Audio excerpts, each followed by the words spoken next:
세상에 단 하나의 음식으로 병을 고칠 수는 없습니다. 치유는 다양성과 어떤 균형 그리고 조화 속에서 이루어집니다. 다양한 진짜 음식을 먹고 장내 미생물을 살리고 피가 맑아지고 세포에 산소와 영양이 도달할 때 내 안의 의사들이 다시 일어나서 치유의 길을 그냥 열어줍니다. 오늘 저녁 밥상에 여러분은 진짜 음식을 한번 더 올리시겠습니까? 아니면 여전히 가짜 음식으로 채우시겠습니까? 우리가 먹는 진짜 음식과 가짜 음식은 어떤 차이가 있나요? 요즘은 텔레비전이나 인터넷만 이렇게 키워도 이 음식이 막 슈퍼푸드다. 이 음식 하나면 암도 낫는다는 이런 정보들이 넘쳐나는데요. 정말 그게 사실일까요? 여러분도 비슷한 경험 있으시죠? 수많은 건강 정보들 속에서 도대체 뭘 믿어야 할지 혼란스럽습니다. 오늘은 바로 이 질문, 진짜 음식과 가짜 음식의 구분의 기준을 분명히 제가 이야기를 할까 합니다. 세상에는 정말 수많은 슈퍼푸드라는 이름이 떠돌지만은 치유는 결코 한 가지 음식으로 이루어지지 않습니다. 혹시 블루베리 하나면 암이 낫는다. 이 음식만 먹으면 병이 다 사라진다. 이런 이야기들을 혹시 들어보시지 않았나요? 근데 정말 그럴까요? 안타깝게도 병은 절대로 한 가지 음식으로는 고쳐지지 않습니다. 하나의 약처럼 기적을 바라는 것은 우리의 소망일 뿐 현실은 그렇지 않죠. 진짜 치유는 균형과 조화에서 나옵니다. 다양한 채소와 과일, 통곡물과 어떤 콩류, 견과류 같은 기본 식재료 속에 담긴 9가지 영양소가 고르게 어우러질 때, 그리고 꼭 잊지 말아야 할 것이 하나 더 있습니다. 우리 몸속의 장내 미생물이 건강하게 균형을 이룰 때 비로소 우리 몸은 피를 맑게 하고 독소를 제거하고 또 혈액순환을 통해서 세포에 건강한 영양을 공급함으로 인해서 면역이 깨어납니다. 결국 중요한 것은 이 음식 하나만 먹으면 된다가 아니라 어떻게 조화를 이루느냐, 어떻게 균형 잡힌 밥상을 꾸리느냐에 달려있는 것입니다. 그럴 때 잠들어 있던 우리 내 안에 100명의 의사들이 하나둘씩 깨어나기 시작합니다. 의학적으로 보면요, 음식은 단순한 배를 채우는 칼로리가 아닙니다. 음식은 내 몸에 보내는 신호예요. 좋은 음식은 염증을 줄이고 면역을 깨웁니다. 나쁜 음식은 독소를 쌓고 혈관을 막아서 세포를 질식시킵니다. 이 하버드 공중보건대학 연구에 따르면요, 채소, 과일, 통곡물이 풍부한 식단은 만성질환 예방에 핵심적인 역할을 한다고 합니다. WHO 세계보건기구에서도 역시 이 가공육 같은 나쁜 음식들은 1급 발암물질로 분류합니다. 즉 내가 매일 먹는 이 음식의 선택이 우리가 매일 먹는 이 한 끼 한 끼가 암, 심장병, 당뇨의 위험을 높일 수도 있고 낮출 수도 있다는 이야기예요. 과학적으로 보면 진짜 음식과 가짜 음식은 몸의 환경을 완전히 다르게 만듭니다. 가짜 음식들, 예를 들어서 설탕이나 흰 밀가루 같은 이런 정제 음식은요, 우리 장 속에 사는 미생물 균형을 깨트립니다. 그러면 이제 염증을 일으키는 나쁜 세균들이 늘어나게 되겠죠. 몸 전체가 병들기 쉬운 토양이 만들어져 버리는 겁니다. 반대로 채소, 과일, 통곡물, 이 발효식품 같은 진짜 음식들은 그럼 어떨까요? 장 속에 다양한 미생물들이 살아나고 이 단세지방산이라고 하는 이런 항염 물질이 생겨서 면역이 회복되는 환경을 만들어줍니다. 실제로 네이처 리뷰스 이뮤졸리지라고 하는 아주 유명한 의학 저널에 실린 논문에서도 이렇게 얘기를 합니다. 가공식품 위주의 식단은 장내 미생물 균형을 깨트리고 만성 염증을 촉진하지만 채소와 곡물, 발효식품이 많은 식단은 오히려 염증에 억제하는 환경을 만들어준다라고 하죠. 또 이 몸이 스스로 치유한다라고 하는 우리 자연 치유 관점에서 보면 우리 몸에는 이미 100명의 의사가 있다라고 강조를 하죠. 간은 해독을 하고 장은 흡수를, 또 신장은 배설을, 면역은 방어를 하죠. 그래서 진짜 음식은 이 의사들에게 약과 같은 역할을 합니다. 각 기관이 제 역할을 할 수 있도록 돕는 거죠. 반대로 가짜 음식은 이 의사들을 막 지치게 하고 결국 병이 시작되게 만듭니다. 자연치유가 되려면은 새로운 약을 넣는 게 아니라 내 안에 있는 의사들 다시 일터로 불러내는 것입니다. 자, 그럼 어떻게 실천할까요? 기억하기 쉽게 제가 357 공식으로 정리해 드리겠습니다. 세 가지의 구분 기준을 가공한 정도에 따라서 가공이 적을수록 자연 그대로일수록 이거 진짜입니다. 생명력 기준으로도 씨앗을 심으면 싹이 나는 것이 있잖아요. 그런 식품들 진짜 식품이죠. 9가지 영양소가 모두 살아있어야 생명력이 살아있는 겁니다. 또 세 번째는 몸의 반응을 봅니다. 먹고 가벼우면 진짜, 무거우면 가짜입니다. 여기서 5가지 대표적인 가짜 음식이 있는데요. 첫 번째가 정제 탄수화물이에요. 당독수를 만들잖아요. 흰쌀, 흰밀가루, 설탕 같은 것들이죠. 또 이제 두 번째는 트랜스 지방입니다. 마가린, 패스트푸드 같은 이런 기름들, 이거 가짜 음식이에요. 또 가공육, 햄이나 소세지, 베이컨 같은 거. 네 번째로는 가당음료라고 얘기하는데요. 탄산이라든가 제로 슈거 이런 제품들. 그다음에 마지막 5번째는 첨가물이 많은 인스턴트 식품, 라면이나 스낵 같은 거죠. 예를 들어서 아침마다 흰 식빵에다가 잼, 달달한 음료 이렇게 먹는다면 이게 바로 가짜 음식의 전형적인 겁니다. 이번에는 7가지 진짜 음식이 있어요.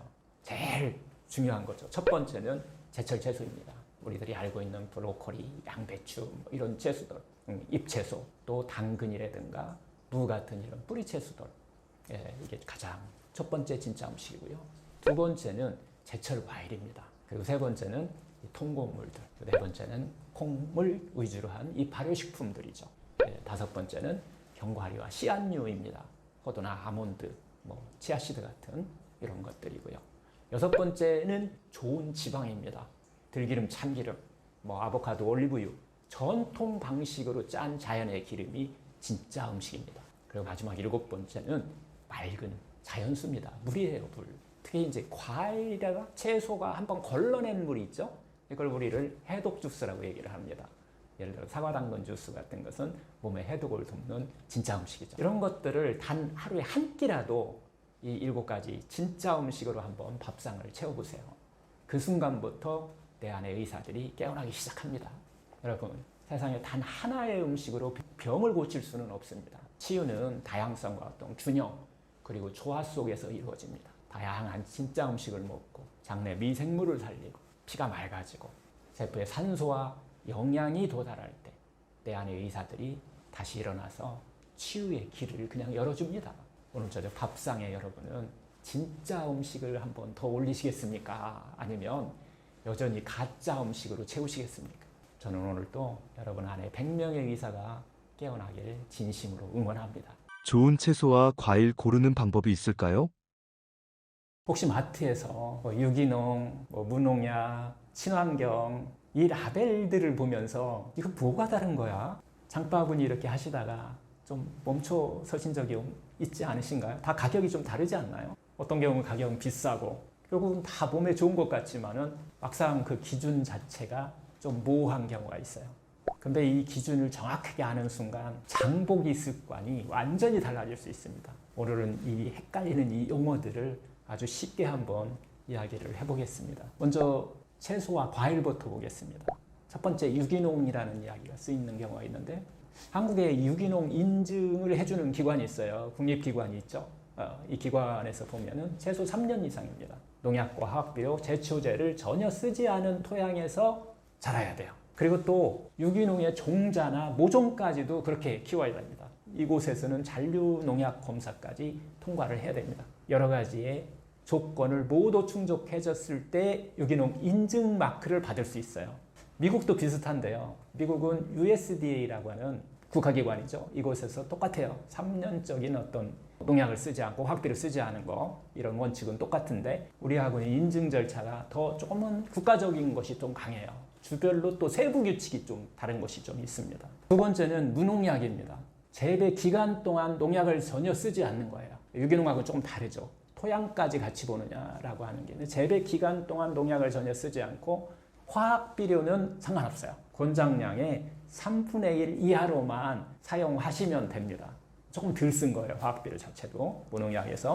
그래서 인증 마크를 주게 되는데 이것은 무농약 농산물 로고 마크가 있어요. 가격은 유기농보다 조금 저렴하죠. 그래서 여기서 인증 번호가 있는지를 꼭 한번 보셔야 돼요. 그래서 스마트폰으로 농식품 정보누리 웹을 켜시면 거기다 인증 번호를 딱 입력하시면 누가 언제 어디서 인증받았는지 바로 다 확인이 가능합니다.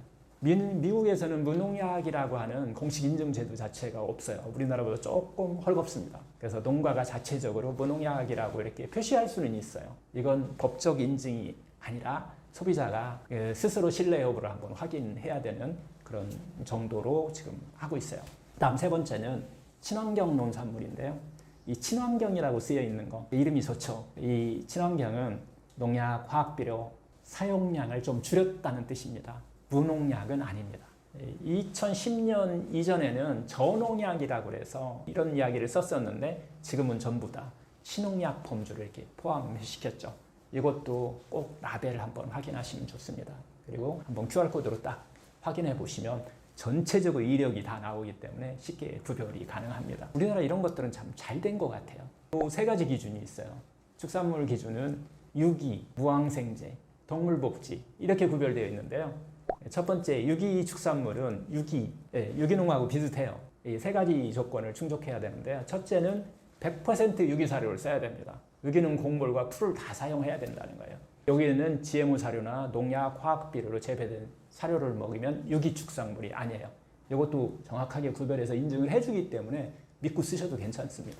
그 다음에 이제 둘째는 항생제, 합성항균제, 성장 촉진제 같은 거 이런 것들 특히 약품 사용을 전면적으로 다 금지된 거예요. 그리고 세 번째는 동물복지라고 그러죠. 방목식육, 뜸지 동물복지 환경을 충족시켰을 때만 유기축산물이라고 하는 이 로고를 인증 마크를 받을 수 있습니다. 두 번째는 무항생제 축산물이라고 되어 있는 것을 볼 수 있을 거예요. 이 인증 표기가 붙어 있는 것은 이 사육 기간 동안 역시 항생제나 합성 항균제 같은 거 이런 약품이 금지된 곳입니다. 다만 일반 사료는 사용이 가능합니다. 그래서 유기축산물보다는 기준이 좀 낮지만 항생제, 내성 우려를 좀 줄일 수 있다라고 하는 장점이 있어요. 그 다음에 이제 동물복지 인증인데요. 이것은 이제 동물복지는 사용밀도 좀 낮추고 자연광, 자연환경을 제공하면은 여기에 이제 포함할 수가 있는데요. 근데 약품과 사료 같은 그런 기준은 유기축산물과 무항생제와는 별도 조건이에요. 다르다는 거예요. 그래서 이거의 핵심 목표는 동물 스트레스 최소화하는 거에 초점이 맞춰져 있습니다. 축산물 부분에도 소비자가 구별하는 팁이 있어요. 이 라벨에 국립농산물 품질관리위원회 인증 마크가 이렇게 확인하는 게 가장 중요합니다. 그래서 포장지에 QR코드로 이렇게 한번 찍어보시면 이것도 마찬가지 생산자, 재배, 사육 방식, 검사 결과까지 다 확인 가능합니다. 우리가 친환경이라는 단어만 보고 판단하지 않으면 마시고 인증 종류와 조건까지 한번 체크해볼 필요가 있습니다. 특히 한국에서는 이 인증 마크 옆에 반드시 인증 번호가 있습니다. 이것을 스마트폰으로 농식품 정보누리 앱이에요. 이걸 인증 번호를 입력하게 되면 정확하게 인증이 전체적으로 어떻게 생산해냈는지를 우리가 볼 수 있다는 거죠. 이건 하나의 습관인 것 같아요. 한 번씩 해보시면 우리가 먹는 음식에 좀 관심 가질 수 있지 않을까 싶고요. 이런 유기농이라든가 이런 것들을 어떻게 보면 이제 자연치유 관점에서 보면 이 유기농이나 무농약 식품들은 단순히 농약이 덜 묻은 음식이다라고 하는 것을 넘어서 다 뺏긴다는 겁니다. 반대로 건강한 식재료를 우리가 먹게 되면 세포가 회복하는 것을 방해하지 않고 면역이 제 역할을 다하도록 도와주는 역할을 한다라고 하는 그런 개념으로 적극 추천하고 있는 거죠. 우리가 먹는 건 단순히 배를 채우는 것이 아닙니다. 그건 곧 우리 몸을 만드는 재료이고 미래의 건강을 결정하는 선택입니다. 오늘 마트에서 장 볼 때 그 한 번의 우리의 선택, 그 한 번의 습관이 우리 가족의 10년 또 20년 그 뒤의 건강을 바꿀 수 있습니다. 오늘부터는 라벨을 한 번 더 읽고 인증번호를 확인하는 습관, 그 선택이 여러분의 몸과 삶을 또 지켜줄 수 있는 하나의 방법이다라고 해서 습관화시키는 것들을 냉동 채소 과일 먹어도 건강 챙길 수 있을까요? 예, 많이 질문하시는 것 같아요. 우리 블루베리 냉동한 거 많이 드시잖아요. 이거 어떠냐고 그냥 생으로 먹는 거와 이런 질문들 많이 하시는데요. 결국은 이게 생으로 먹었을 때 영양이 혹시 떨어지지 않는지 이런 질문인 것 같아요. 하여튼 요즘 마트나 온라인몰 같은 곳에서 급속 냉동 블루베리라든가 냉동 브로콜리까지 나오는 것 같아요. 심지어 냉동 방울토마토까지 나오게 되는데 정말 많이 나오는 것 같아요. 그런데 과연 이런 것들이 급속 냉동한 것들이 생과일, 생채소와 대용으로 먹어도 되는지, 효과가 어느 정도 있을지 이런 것들에 대한 궁금증들을 많이 갖고 계신데요. 오늘은 이 궁금증을 한번 이 과학과 자연치유적인 어떤 두 가지 시선에서 한번 풀어보겠습니다. 현실적으로 우리는 1년 내내 모든 채소, 과일을 제철 신성 상태로 먹을 수 있기는 쉽지 않아요. 그래서 딸기, 블루베리, 시금치, 완두콩, 브로콜리 같은 이 채소, 과일들은 대부분 계절이 상당히 짧잖아요. 그래서 바로 나온 게 바로 급속 냉동 기술이에요. 여기서 급속이라는 게 상당히 중요합니다. 특히 요즘은 냉동 기술이 좋아져 가지고서요, 냉동이 신선보다 영양 손실이 적다는 이런 연구 결과도 상당히 좀 나오고 있어요. 하지만 자연 치유 관점에서 보면 우리는 영양소만 먹는 게 아니거든요. 영양소뿐만 아니라 살아있는 에너지와 세포의 생명력까지 함께 먹는 것이 중요하다라고 봐요. 그래서 오늘 이 두 가지 관점을 같이 보면서 한번 이야기를 나누면 좋을 것 같습니다. 냉동 과일 채소는 그냥 오래 보관하려고 얼리는 게 아니에요. 급속 냉동은 경우는 수압고 바로 마이너스 35도씨 이하에서 아주 짧은 시간 동안에 그냥 확 얼려야 됩니다. 이 얼리는 속도가 빠르게 되면 얼음 결정이 아주 작게 생겨서 세포벽을 덜 파괴한다는 거예요. 우리가 집에서 냉동을 시키는 것은 세포벽을 상당히 오랜 시간 하기 때문에 많이 파괴하는데, 이 급속 냉동은 세포벽을 덜 파괴한다. 그래서 좀 자연적이라는 거죠. 결과적으로 맛과 색, 영양을 최대한 담그려고 하는 거예요. 그래서 제철에 딴 블루베리를 급속 냉동하게 되면 몇 달 뒤에 우리가 먹어도 맛과 영양이 상당히 그래도 잘 남아있잖아요. 그래서 결국은 냉동 과일과 채소에 장점과 단점이 있어요. 먼저 장점부터 보면은 제철에 딴 그 과일을 24시간 안에 냉동을 딱 시키면 그 속에 들어있는 비타민C, 폴리페놀, 카로티노이드 같은 항산화 성분이 80에서 90%는 보존됩니다. 겨울에 신선이라 부르는 채소보다 어떻게 보면 계절에 맞지 않는 채소를 우리가 기르는 것보다 오히려 영양소가 높을 수 있다는 장점을 갖고 있어요. 예를 들어 2017년 연구 결과인데요. 신선한 냉동으로 만든 블루베리, 브로콜리, 당근, 시금치를 한번 비교해 봤어요. 결과는 비타민 C와 비타민 A, 미네랄 함량은 큰 차이 없이 똑같았어요. 폴리페놀 같은 거 항산화 물질이라고 우리 얘기하잖아요. 이런 것들은 냉동 보관 3개월 후에는, 처음에는 비슷했는데 3개월이 지난 후에는 한 85에서 그래도 95%를 유지하고 있더라라고 하는 것을 밝혔고요. 단 문제 하나는 효소 활성이 냉동 후에 현저히 그냥 떨어져 버립니다. 즉 측정 가능한 영양소 기준으로는 냉동도 충분히 좋은 선택이라는 뜻이에요. 그러나 이 냉동식품에 한계가 있는 거죠. 그래서 첫째는 냉동 전에 이 블렌칭하는 과정에서 효소가 비활성된다는 거예요. 살아있는, 우리가 이야기하는 살아있는 에너지가 많이 떨어진다는 거죠. 둘째는 얼리는 동안 세포벽의 일부가 그래도 깨진다는 거예요. 셋째는 수분 손실이 일어나잖아요. 급속 냉동을 하게 되면. 그래서 생과일, 그 생채소가 주는 그 신선함, 그 깨어나는 느낌이 상당히 줄 수 있습니다. 제가 어릴 때 시골에서 살 때 마당 한켠에 그 복숭아 나무에서 막 먹은 그 복숭아를 따서 한 입에 팍 불어 먹으면 그 달콤한 과즙과 입안 가득이 퍼지는 온몸이 순간 깨어난 듯 하잖아요. 그게 바로 살아있는 과일의 기운이거든요. 근데 도시에서 우리가 마트에서 파는 복숭아를 먹었을 때는 맛은 참 달아요, 과거보다. 그러나 그 확 깨어나는 느낌은 없어요. 냉동 복숭아도 과즙은 좀 제대로 다 유지한다 해도 그 생생한 기운이 조금은 더 줄어든 것 같은 그런 느낌을 우리가 받는 것은 이런 자연에서부터 조금 멀어지면 나타날 수 있는 하나의 단점이죠. 그래서 하여튼 자연치유 관점에서 보면 영양소가 같아도 햇빛과 흙, 바람이 만들어낸 그 생명 에너지는 다를 수 있다라고 하는 겁니다. 제철 급속 냉동한 국내산이 조금 나은 경우가 상당히 많이 있어요. 그리고 또 냉동이 또 좋을 때는 스무디나 수프나 요리 같은 거에 식감이 그렇게 중요하지 않을 때 끓여서 먹는 것들은 조금 더 좋은 경우도 있습니다. 아니면은 그냥 신선이 좋은 경우도 있죠. 그냥 제철에 나오는 거. 이런 경우는 샐러드 만들 때, 주스 짜서 먹을 때, 생식으로 이렇게 먹을 때, 날로 먹을 때는 이런 게 또 훨씬 더 좋은 것 같아요. 우리가 꼭 치료를 한다, 해독하고 회복하고 에너지를 막 이렇게 키운다라고 하면 그런 것이 목표일 때는 하루의 에너지를 막 끌어올리고 막 그렇게 쉽다라고 하면은 신선한 거 그대로 드시는 것이 훨씬 유리하다는 겁니다. 음식은 단순한 영양 덩어리는 아닙니다. 햇빛과 토양, 물과 공기, 자연이 함께 빚어낸 하나의 생명입니다. 가능하다면 제철의 숨결이 쌓여있는 채소와 과일을, 그리고 필요할 땐 어떻게 보면 과하게 힘을 비는 냉동식품을 좀 지혜롭게 선택하는 것이 좋지 않나 싶습니다. 잘못된 음식이 얼마나 건강에 해로울까요? 이런 질문들 종종 받는데요. 나쁜 음식을 먹으면 건강에 안 좋다는 것을 알겠는데 정말 내 안의 의사들이 일을 못하게 방해한다는 것은 정말 무슨 뜻인가요? 라는 질문들을 하시는 분들이 있어요.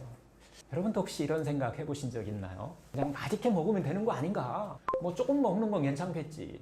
하지만 잘못된 음식은 단순히 살만 찌우는 게 아닙니다.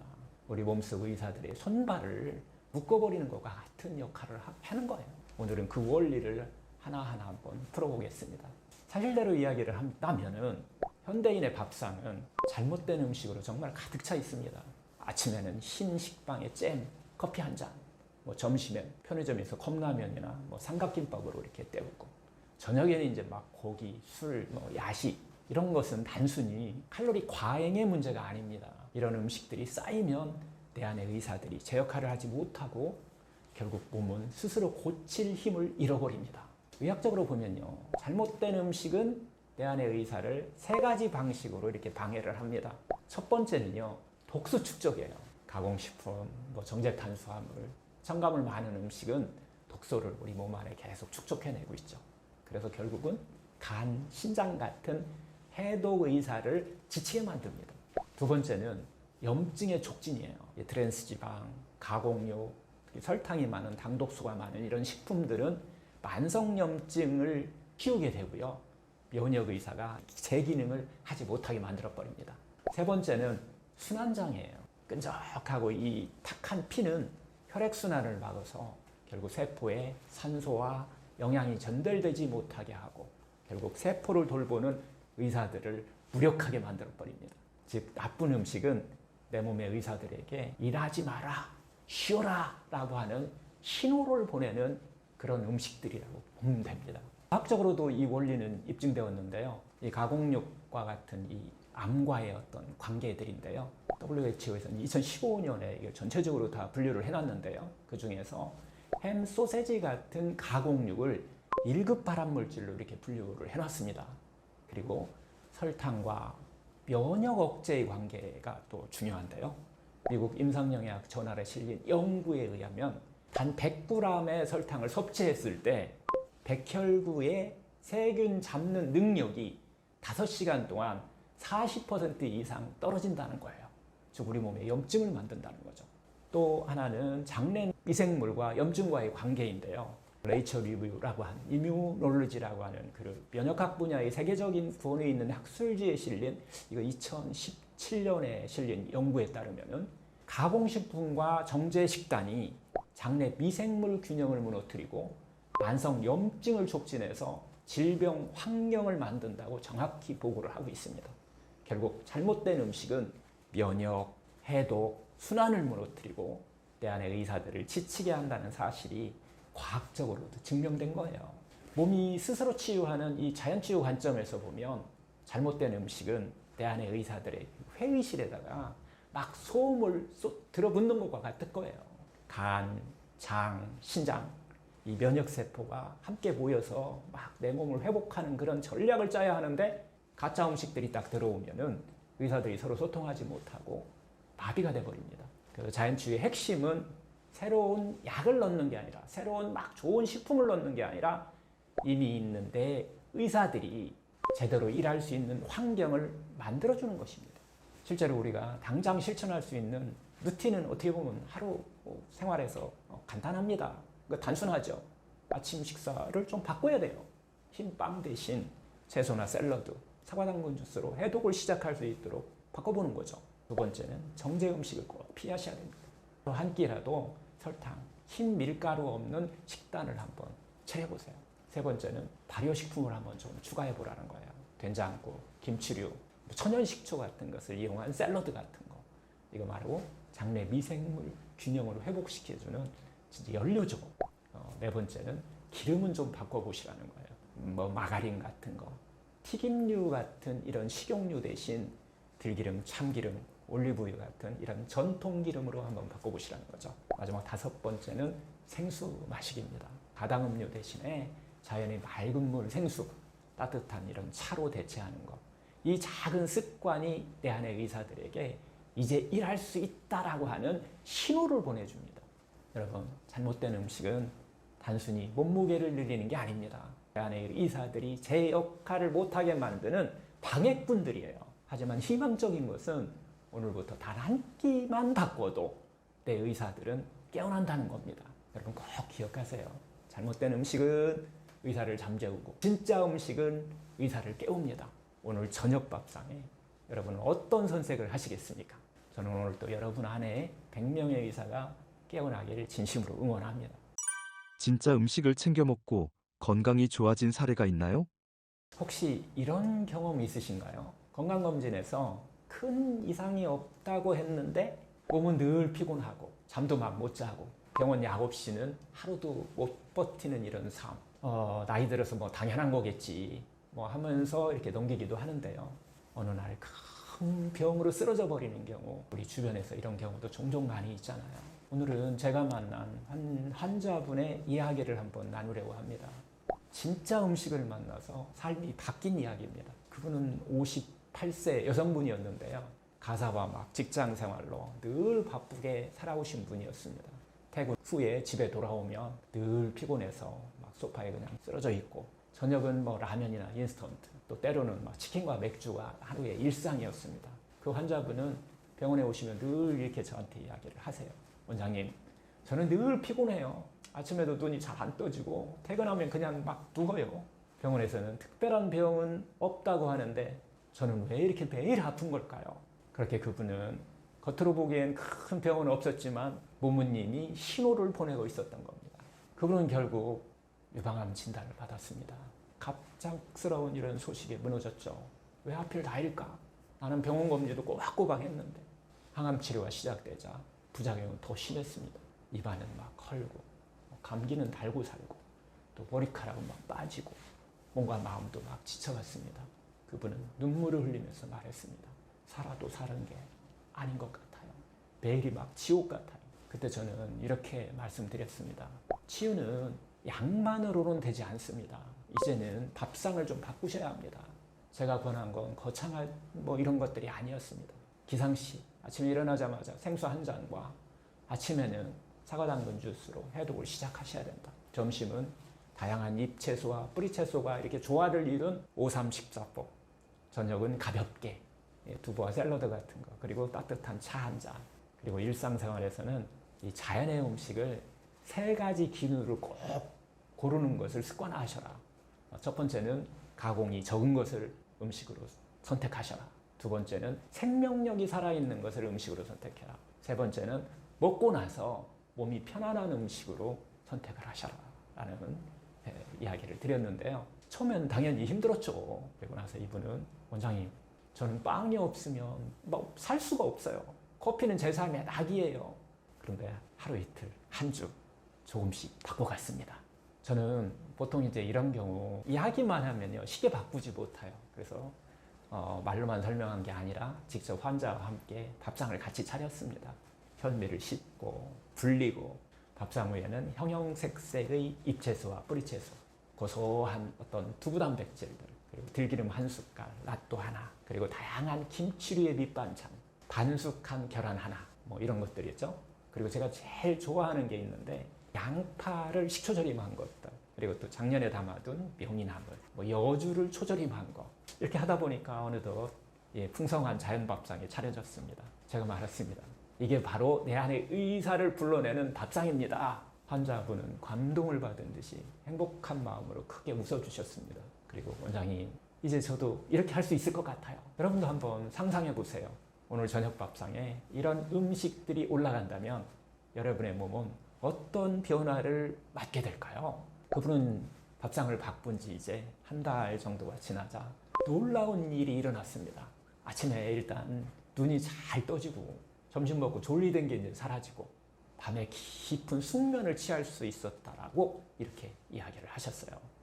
이분이 이야기하는 것 중에서 원장님 신기해요. 예전처럼 이렇게 피곤하지가 않아요. 머리도 맑아지고 웃음도 돌아왔어요. 혈액검사 수치도 좋아졌습니다. 그리고 또 항암 부작용도 줄어들고 면역력이 회복되면서 삶의 활기를 되찾고 감기에도 잘 걸리지 않았습니다. 무엇보다 큰 변화는 마음이었습니다. 음식을 바꾸자 몸이 가벼워졌고 예전에는 하루하루 버티는 게 전부였는데 이제는 내일이 기대되는 하루가 된다라고 이렇게 이야기를 하셨는데요. 이제 이 환자분은 주말마다 이제 텃밭에 나가가지고서 채소를 직접 키우고 또 그 채소로 맛있게 또 샐러드를 만들어서 가족과 나누면서 웃음을 되찾았다고 이야기를 하십니다. 제가 저를 사랑하는 방법이 이런 거구나라는 것을 깨달았다는 얘기를 하시는데요. 그때 그분의 눈빛은 완전히 달라져 있었습니다. 여러분, 이 환자분의 변화는 특별한 기적이 아닙니다. 진짜 음식을 만나고 해독 루틴과 5-3 식사법을 실천했을 뿐입니다. 몸속 의사들이 다시 일하기 시작했고 독소가 빠지고 피가 맑아지고 또 세포에 산소와 영양이 흘러들어가면서 치유가 시작됐던 것입니다. 이제 제가 여러분들께 한번 묻겠습니다. 오늘 저녁 밥상에는 진짜 음식이 더 많나요? 가짜 음식이 더 많나요? 단 한 끼만 바꿔도 됩니다. 이 작은 선택 하나가 내 안에 100명의 의사를 깨웁니다. 저는 오늘 또 여러분 안에 의사가 밥상에서 깨어나길 진심으로 응원합니다. 암 진단 후 대체 어떤 음식을 먹어야 할까요? 암 진단 후 많은 환자들의 질문인데요. 뭐 이렇게 질문들을 하시죠. 원장님, 암 진단을 받고 나니까 정말 너무 혼란스러워요. 뭘 먹어야 할지도 모르겠고, 뭐 어느 곳에서는 채식이 좋다, 뭐 해독 조스가 좋다, 뭐 단식을 하라. 뭐 인터넷에서는 또 너무 많은 정보가 이게 떠돌고 도대체 뭐가 진짜인지 모르겠다는 이런 이야기를 많이 하시는데요. 그렇다면 정말 암 진단 후 음식은 무엇부터 바꿔야 할까요? 오늘은 이 질문에 대해서 이 의학적인 관점과 어떤 자연의학의 어떤 시선 그리고 꼭 실천해야 할 식사 원칙 3가지까지 핵심만 좀 정리해서 나눠보겠습니다. 현대의학에서 암 환자의 식사는 보통 열량, 즉 칼로리와 면역과 관련 있는 단백질 보충에 중점을 맞춥니다. 항암 중 우리가 체중이 줄게 되면 생존율이 떨어지기 때문에 칼로리 섭취가 중요하다고 말하는 거예요. 그래서 고기라든가 뭐 우유, 계란 같은 이런 고단백, 고지방, 또 보충용 음료를 권장하는 경우가 아주 많습니다. 하지만 여기에는 중요한 맹점이 하나 있습니다.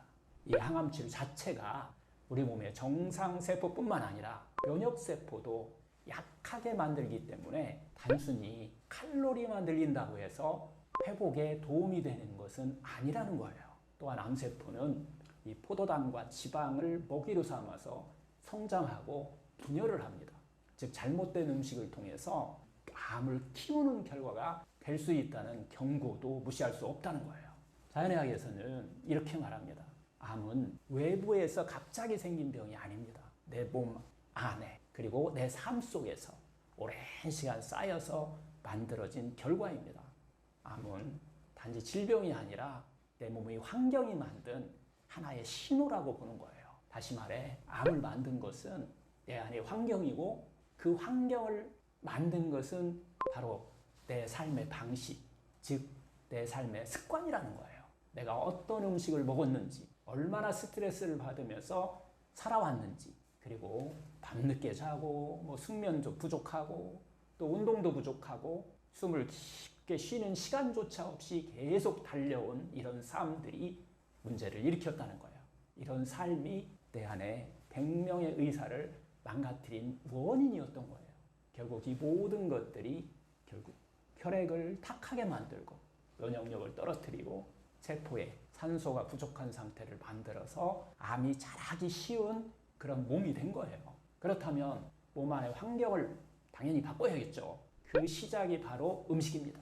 내가 먹을 음식이 바로 나다라는 말이 있듯이 몸을 회복하는 것은 거창한 약이나 특별한 치료보다 매일 내 몸에 붙는 그 연료를 바꾸는 데서 시작해야 된다는 거예요. 결국 세포 환경을 좀 정화하고 면역을 되살리는 그런 음식을 먹어야 한다는 겁니다. 즉 피를 맑게 하고 염증을 낮추어주고 세포의 산소 공급을 좀 도와주고 장과 간 그리고 혈관을 해독하는 그런 음식이 핵심입니다. 이게 바로 음식으로 내 안에 100명의 의사를 깨우는 일입니다. 따라서 우리는 세 가지를 기억하면 됩니다. 첫 번째, 자연 그대로. 두 번째, 해독 중심. 세 번째, 생명의 에너지 회복입니다. 그렇다면 암을 이기는 식사 어떻게 시작하면 좋을까요? 이제 구체적으로 암 환자가 실천해야 할 식사의 세 가지 원칙을 제가 이야기를 좀 해드릴 건데요. 원칙 1, 가공하지 않은 겁니다. 자연 그대로 음식이에요. 가공한 음식보다는 자연에서 온 음식 그대로가 바로 약입니다. 제철 채소, 생과일, 생채소, 통곡물, 발화현미, 자연에서 온 이 식물성 음식 위주로 익히지 않거나 최소한 익힌 상태로 먹는 것이 좋습니다. 왜 그럴까요? 가공식품, 인스턴트, 정제된 탄수화물은 우리 몸에서 염증을 일으키기도 하고요. 혈당을 빠르게 올리면서 세포가 제대로 숨 쉴 수 없게 만듭니다. 반면 자연 그대로의 음식은 피를 맑게 하고 세포에 산소를 공급하며 면역력을 되살려줍니다. 원칙 2, 공복은 최고의 의사입니다. 몸에 아무것도 들어오지 않는 순간, 즉 공복 상태는 우리 몸이 자각포식이라고 하는 오토파지라는 이런 현상을 통해서 세포에 자기 청소 시간을 주는 거예요. 이 손상된 세포들을 스스로 정리하고 회복하는 시간입니다. 그래서 하루에 2끼 식사, 밤부터 아침에는 공복을 유지하는 그런 14시간 이상이죠. 자연적인 어떤 간헐적 단식 루틴을 권장합니다. 단, 체중이 너무 빠지거나 기력이 너무 떨어지신 분들은 꼭 전문가와 함께 조절하셔야 됩니다. 원칙 3, 해독을 넣는 음식 먼저 먹기입니다. 식사 순서를 조금 바꾸시는 거예요. 무엇을 먹느냐보다 어떻게 먹느냐가 중요합니다. 음식을 먹는 순서도 정말 매우 중요해요. 밥부터 먹기 전에 먼저 생채소를 드시는 거예요. 잎채소 5가지, 뿌리채소 3가지. 그리고 이것을 우리가 5-3 식사법이라고 이렇게 얘기를 했는데 꼭 기억해 주세요. 공복에 또 사과 당근 한 컵도 아주 훌륭합니다. 이렇게 식사 순서를 바꾸게 되면은 혈당이 일단 안정이 되고요. 소화가 좀 쉬워져요. 그리고 간과 장의 해독 기능도 더 원활해집니다. 암을 이긴다는 것은 병과 싸운다는 것이 아니라 내 몸이 다시 살아나는 삶을 선택하는 일입니다. 그 첫걸음은 바로 음식을 대하는 태도에서 시작합니다. 한 끼 한 끼 내 몸을 해치는 음식이 아니라 내 몸을 살리는 음식을 선택할 때 몸은 스스로 회복하려는 놀라운 생명력을 보여줍니다. 오늘 하루 그 한 끼를 바꾸는 결심을 한번 해보세요. 그 작은 변화가 자신의 몸과 마음 그리고 삶 전체를 천천히 하지만 확실하게 바꿔줄 겁니다.